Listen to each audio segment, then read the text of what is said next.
प्रश्नांची उत्तरं ही सर्व प्रश्नांची उत्तरं तर मिळाली, पण मला घडायला इथून खूप जास्त मदत झाली. या सगळ्या लोकांनी घडवण्यासाठी खूप मदत केली मला. मी राजू भैयांचं, ताऊ भैयांचं, उमेश असणार बापूंचं कायम ऋणी राहणार आहे. कारण असं म्हणतात की शिक्षण तर भेटणारच आहे, आपण ज्याही कोर्सला ॲडमिशन घेणार आहोत तिथं भेटणारच आहे, तो कोर्सही पूर्ण करणार आहोत. गुणवत्ता एक असा वेगळाच विषय आहे, त्यावर बोलायला गेलं तर बराच विषय होऊ शकतो. आपल्याला नुसतं गुणवत्तेच्या मागे धावून नाही चालणार, आपल्याला क्वालिटी मेंटेन करायची असेल. कारण आजची पिढी जी आहे ती फक्त ग्रॅज्युएट होते, एज्युकेट कोणीच होत नाही. आणि ती एज्युकेट होण्यासाठी तुम्हाला अशा शिबिरांची गरज आहे, जे की तुम्हाला तुमच्या सिलेबसच्या बाहेर जाऊन तुम्हाला घडायचं असेल, तुम्हाला विवेकी बनायचं असेल, तुम्हाला प्रश्न पडले पाहिजे, तर त्यासाठी तुम्हाला या सगळ्या गोष्टींची खूप गरज आहे. विज्ञान म्हणजे काय, म्हणजे आपण रोज बघा ना, तुम्ही विज्ञानाचे विद्यार्थी असून सुद्धा उजवा पाय बाहेर काढू की डावा पाय बाहेर काढू असे प्रश्न पडत असतील, तर आपण खरंच आज विज्ञान युगात आहोत का, हा प्रश्न पडला पाहिजे आपल्याला.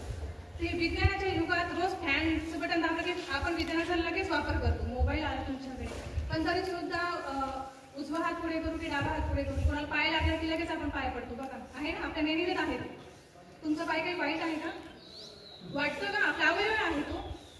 चुकून लागली तर गोष्ट वेगळी आहे, मुद्दामून मारू नका, पण चुकून लागला तर चुकून लागू शकतो, हात लागतो तसा, पण तरी सुद्धा नेहमी त्या बसलेल्या आपल्या की पाय वाईट आहे हे ना, एक असं काहीतरी शेमलेस काहीतरी वाटतं, आपल्याला वाईट वाटतं, गिल्ट वाटतं. ते ह्या डोक्यात कोणी टाकलं आपल्या, हे टाकणारे कोण आहे, तर ह्यांना प्रश्न विचारले पाहिजे. आणि ते प्रश्न विचारण्यासाठी तुम्हाला विवेकी व्हावं लागेल.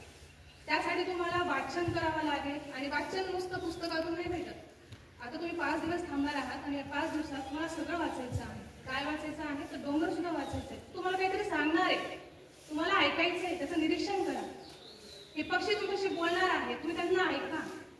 हे मंदिरात जाऊन फक्त घंटी वाजवू नका येऊ, त्या मंदिराची रचना बघा. मी कायम म्हणते की मंदिरात ही टाइम मशीन आहे, तुम्हाला त्या युगात घेऊन जाऊ शकतात, म्हणजे तुम्हाला 7व्या शतकात सुद्धा घेऊन जाऊ शकतात.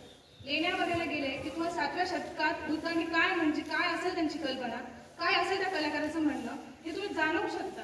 फक्त तुम्हाला तुमची ही जी झापडं आहे ती काढावी लागेल, आणि ती काढण्यासाठी या शिबिरांची गरज आहे. अनेक लोक वेगवेगळे पैसे देऊन अशी वेगवेगळे शिबिरं आयोजित करत असतात.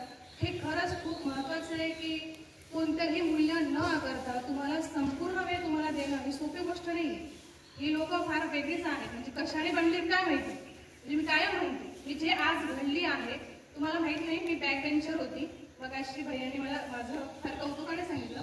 मी गोल्ड मेडलिस्ट आहे, हा खूप कॉन्सन्ट्रेटली अभ्यास केला होता म्हणून ते एक मिळून गेलं, ठीक आहे. पण मी घडली नव्हते त्यावेळेस, फक्त एक वाचन करून अभ्यास करून रट्टा मार म्हणतो ना आपण. कारण आपल्याकडे घोकंपट्टी प्रोसिजर आहे, आपण वाचन फक्त घोकंपट्टी करतो, परीक्षा देतो आणि विषय संपला. पण मला घडायचं होतं, ही सगळी लोक मला एक मार्गदर्शक म्हणून मिळाली, आणि खऱ्या अर्थाने मला हा अभ्यास करायला आणि आजचा जो प्रवास आहे तो खरंच खूप एन्जॉयने करते. म्हणजे मी एका महाविद्यालयामध्ये प्राध्यापिका आहे. मी कधीही मला इमॅजिन केलं नव्हतं की मी पुढे येऊन कधीतरी बोलू शकेल. बस मला आज त्यांना माहिती देताना, मार्गदर्शन करताना मजा येते. मी फक्त सिलेबस शिकवत नाही, तर मला त्यांना तुमच्यासारखंच घडवता येतं. तुमच्यासारखंच वेगवेगळ्या विषयांवर त्यांच्याशी बोलता येतं, वेगवेगळे विषय काढता येतात. विज्ञानावर आम्ही तासंतास बोलू शकतो. आणि ह्या सगळ्या लोकांमुळे एक आणखी चांगली गोष्ट अशी की खूप चांगल्या लोकांना जवळून बघता आलं, त्यांचा स्पर्श घेता आला, त्यांच्या अभ्यासाचा, त्यांच्या सगळ्या गोष्टी आम्हाला घेता आल्या. आणि आजचं जे सेशन असणार आहे त्याच्यामुळे तुम्हाला नितीन हांडे सर भेटणार आहे, जे की आम्ही त्यांना ऋषभाऊ म्हणतो, अण्णा म्हणतो त्यांना.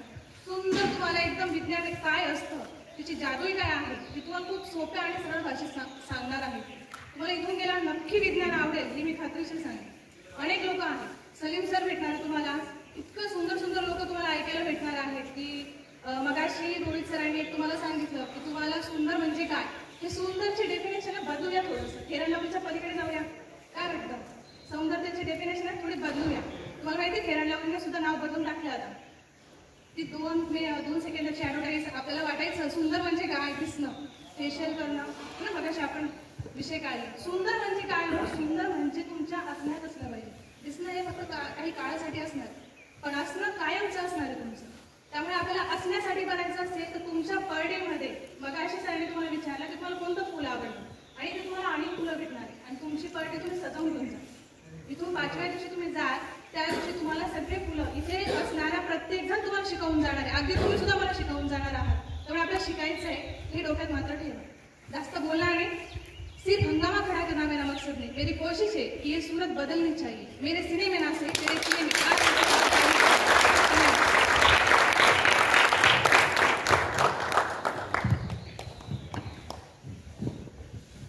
साहेबांना घाई आहे तरी मी ते वेळात वेळ काढून या ठिकाणी आले, तुमच्या सगळ्यांशी संवाद साधला। त्यांनी जी तुमच्याशी चर्चा केली त्या 3 गोष्टी महत्त्वाच्या सांगितल्या। तुम्ही निर्व्यसनी व्हा, आपल्यामध्ये कमतरता असेल तर चांगला अभ्यास करा।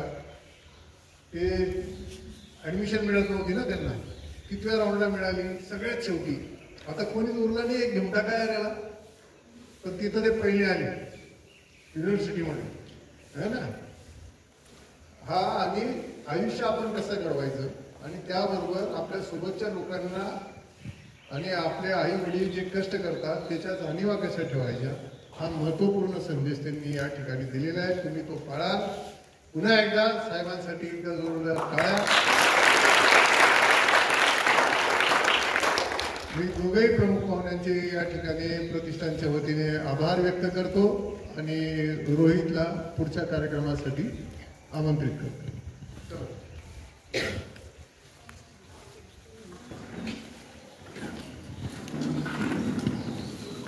Thank you sir.